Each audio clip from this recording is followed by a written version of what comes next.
Hey everybody, Jake here from Bearded Gear, and I'm ready to do my first impressions on this bad boy. This is the Falcon Gen 2 from Wirtz Made. Randy Wirtz of Wirtz Made is a really cool dude.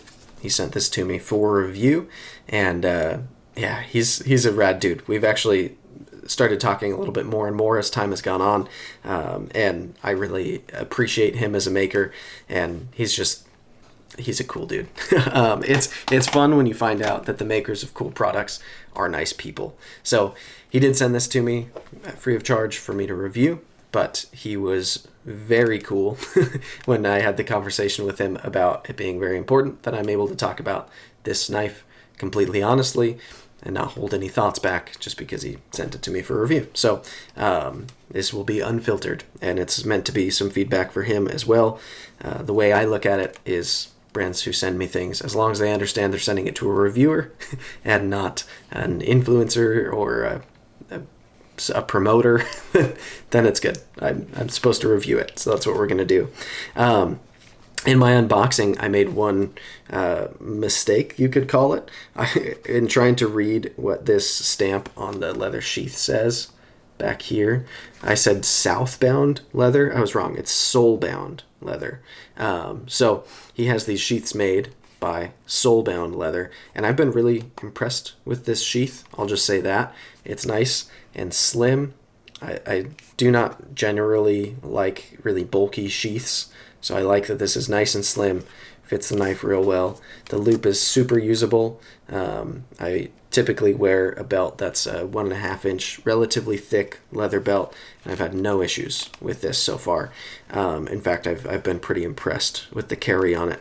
I'm in a little bit of a weird phase where I would like to be shooting this video already, my first impressions, outdoors, because I see this as it's a fixed blade. It should be capable outdoors, especially the stock thickness. We'll talk all about that, but right now I have a thing going on with my foot, and it's not like debilitating by any means, but I started to develop, like, this is going to be way TMI. Fast forward for a minute if you're grossed out by this or something, but I developed like a small wart on the bottom of my left foot, and I didn't know it was a wart at first. I thought I'd gotten like a splinter or something, and then it's just like got more and more annoying, and I finally figured out it was a wart. So now I'm doing like salicylic acid treatment things on it and like keeping it kind of bandaged up, and it's actually seemingly getting a little bit better right now, which is good that I'm not like having to go have it removed or whatever, that my at-home treatments are helping. But because it's like actually working and I'm trying to like just eradicate the thing, I haven't been on a hike in over a week now, because that really irritates it when I'm mashing into rocks for hours on end. So anyways, I will be hopefully next week back out on the trail, and I'll do my full review out there and do some field testing with it. But the kind of good side of that coin with this knife is this is also meant to be capable as an EDC fixed blade. And that's something that Randy has said a lot of his customers do with these knives. They actually do EDC it. And part of his kind of design philosophy with the size and the specs of this knife, it is meant to be capable in that arena. So far, I have carried it on my belt one whole day. I'm not usually a like vertical belt knife carry kind of guy for EDC fixed blades.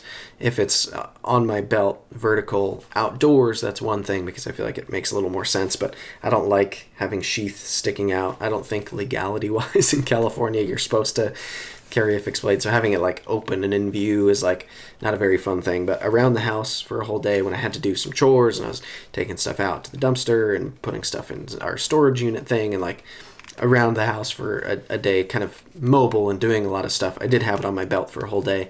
And then for really 5 or 6 days now, this has lived in kind of the back pocket of my fanny pack because it fits perfectly back there, and because it's nice and slim, it goes great in that spot. And I've pulled it out a good few times to do whatever cutting task is in front of me because I've had it with me in my fanny pack. So that's been great. So I've actually kind of been testing the EDC use parameters of this, which means I've done a whole lot of cardboard with it already. I've done a couple of zip ties. I've opened some boxes. I've opened some packaging for toys for my daughter. I've done like a lot of EDC stuff, a lot of my normal EDC stuff with it so far. So even though I haven't done any hard use outdoor field testing yet, I've not been gentle with this knife so far, and it's been doing really, really well. So Randy Wirtz made, he's working toward offering some different steels at this point, which I think is really cool.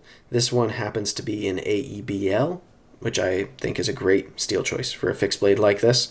It makes a lot of sense to me. I've seen also that he's doing some in S35VN right now. He's done a lot of them in Nitro V, but I think regardless of which of those three steels end up on the Falcon, each of them makes sense for it. They all seem fitting to the design and the philosophy of use for this knife, so I like that. So yeah, this one's going to be AEBL steel, and you'll see we've got his maker's mark up here. I don't know of any steel marking. There might be one kind of on the tang under the scales somewhere or something, but I have no way of knowing that. I just know that the ownership card it came with, from what he told me, that this one is in AEBL. And then these handle scales on this guy are like a layered stacked G10 with orange and black, which I think looks really rad. It gives it kind of like a dark wood grain finish type of look to it, and it's polished G10, so it's really smooth, which just means it's super comfortable and feels great. So I love the handle scales. He does a lot of different handle scale materials. He does carbon fiber, fat carbon. He does a bunch of different types of micarta and like combinations of micarta, all kinds of wild stuff. I'll link to his Instagram and his website down below so you can see for yourself, especially on his Instagram. He posts a lot of pictures of just really, really cool looking variants of this knife with pretty awesome handle scales. So let's talk ergos, and then I'll save some more in-depth talking points for my full review, but I do think it is fitting to talk ergos here, because on a fixed blade, I think ergos are, I almost judge them like more heavily on ergos than I do on folders, because on a fixed blade, inherently, there's nothing you're fighting against, really, to make this handle comfortable. You don't have to worry about the blade folding into it. You don't have to worry about a lock bar being cut anywhere. There's no pocket clip to accommodate for. It's just, how do you shape the handle to fit a human hand? And I think it's, on this knife, for my hands, it's excellent. I wear medium gloves, and I was expecting this knife before I'd ever handled it, just in my mind's eye from seeing it in pictures. Even though I'd read the specs, I knew roughly what size it was supposed to be. I was just expecting it to be bigger. I feel like, especially when I see this knife in photos, it looks really, really big.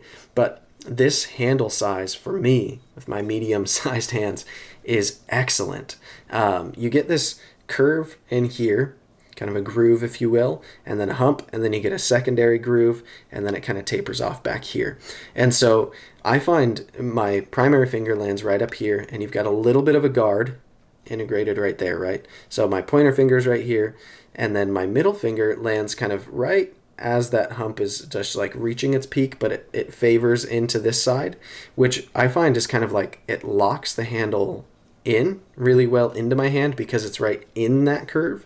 And then my next two fingers just have this super comfortable curve groove to land in. And so I just really, really like it, especially because that forward groove is what really kind of, it pulls the knife into my hand.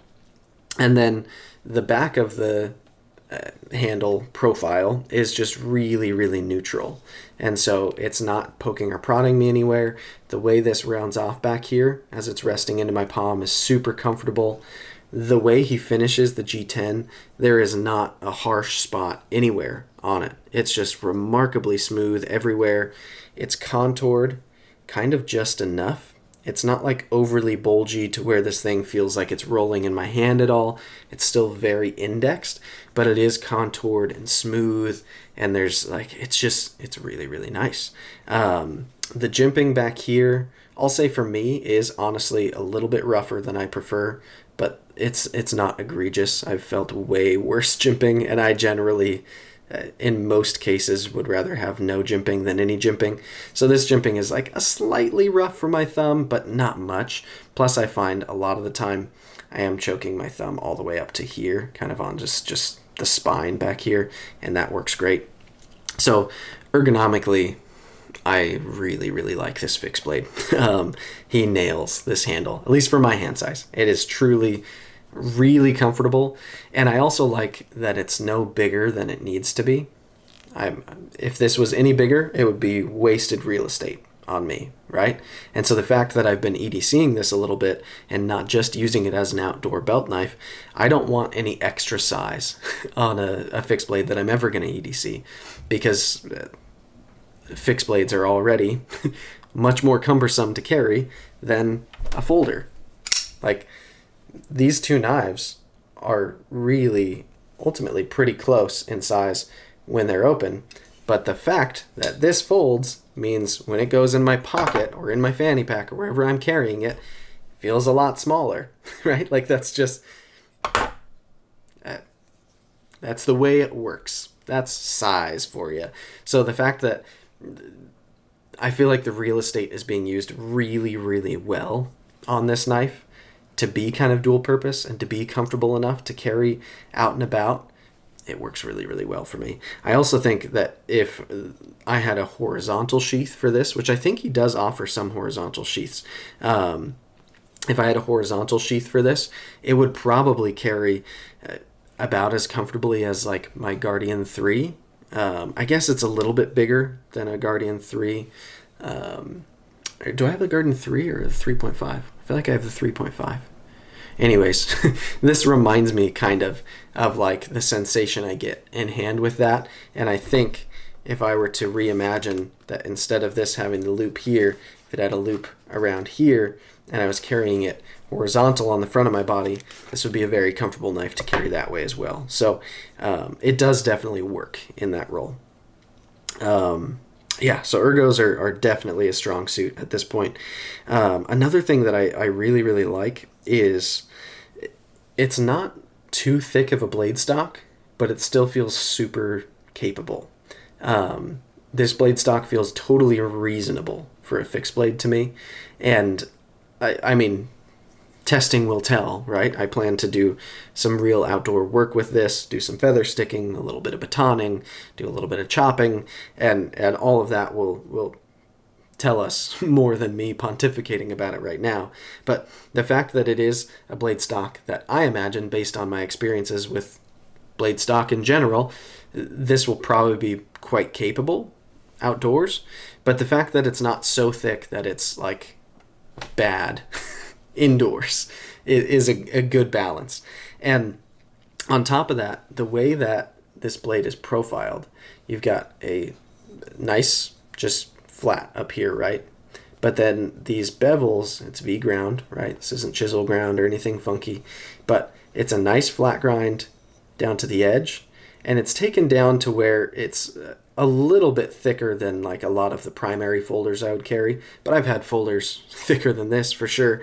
It's got a very sharp edge on it from Wirtz made. He puts a great edge on these knives, and it's still going incredibly strong. I can't feel any deformation on this yet. And then he pairs it up to this swedge up here that I think just A, looks gorgeous, but B, gives you a really nice tip. I find it's like, I don't know, I feel like it kind of plays tricks a little bit when you're looking at a tip with a swedge in the camera. But it's nice that it carries out enough strength to the tip that this thing doesn't seem dainty at all. Like, I think piercing tasks, this blade is going to do great. In fact, like, just thrusting it into double wall cardboard and stuff, it's like, it pierces quite well. But it's not dainty either. A lot of knives that are like piercing focused, they don't seem outdoorsy because they've removed so much material to get that piercing ability. And this one, I think it's just a really ingenious swedge, the way that it's shaped to get that like almost like spear tip action that you've got going on there. it looks great and it functions great. So I like that quite a bit. Plus these grinds are just gorgeous. Look at that. That's another thing. Like, I feel like a lot of fixed blades are just kind of rustic looking, and there's an allure to that. Like my BGM pike that I keep on my pack, my day pack knife, that knife, the finishing on it is like rugged, right? And the micarta is like sculpted in kind of a rock pattern, and the whole thing looks kind of rugged, right? And that draws me in. I have that knife. I love that knife. But there's something to be said as well for a fixed blade, a no-nonsense tool like this that I've found so far is highly effective, but is also this gorgeous and this well finished. Like, if you haven't watched the unboxing, watch that video and just skip to the part of the box itself. Like, the care and attention that Randy puts into the presentation of these knives, it's really impressive to me. The packaging that this comes in is like a very nice packaging experience. And then the finishing on this, from the handle materials, the way that the flats are stonewashed and the grinds are this gorgeous belt satin that's super even. The way everything flows, the lines of the knife, how simple it is, but it has the right touches of just a little bit of flair to keep it interesting. It seems much more refined than a lot of knives in its class, at least that I've experienced. And it feels it in hand too. I think because of the smooth G10 especially, and I think most of his handle materials are going to be finished about this smooth, it just feels classy. I don't know. It feels weird to say about a fixed blade that's designed to go outdoors and beat on, and that I've been using hard, and it still looks this good. It's really just, I mean, I have not been gentle with this knife as I've been going through a whole bunch of cardboard with it and like cutting zip ties and whatever it is. I cut an apple with this as well, which it did fine for. Like, I've been doing everything. I'll wipe it down after. I like to maintain my gear as I use it, so I'm not just like leaving it covered in apple juice. I ran it under some water and dried it off real good, and you cannot tell. Like, it's holding up to the use really well. It just looks great. So I guess that's kind of my first impressions. I do look forward really to getting outdoors with it and seeing kind of what it's made of out there. I think that's going to be illuminating. I have high hopes for this one outdoors. I feel like with how good it feels in hand, the size of it, just the way that it's worked for me so far, I think it's going to be a joy to use in an outdoor application. So, my foot permitting, next week we're going to get out there and we're going to make it happen. But yeah, so far I'm just really impressed with the fit and finish, the sheath, the way it carries, and all of it. Like, the way it's cut, everything I've tried to cut with it so far, it's done excellent. It's doing really, really well. So yeah, I guess that's my first impressions. I think the only minor knock I've given it so far is that the jimping for me is a little aggressive, and I've said that of probably 50% of knives I've reviewed. So that's more a me thing than I think a lot of people will even notice. But it's gorgeous. It works great. Yeah, I'm going to stop raving about it and call this video good. But this is the Wirtz made Falcon, and this one is in AEBL. This is a Gen 2. I don't know, honestly, what the differences are between the Gen 1 and the Gen 2. I'm sure Randy will tell you if you ask him, and maybe I'll remember to circle back to that in my full review. But I know this is phenomenal. It's fantastic. So thank you guys for watching. I'll have a full review soon, hopefully. And yeah, we'll see you then.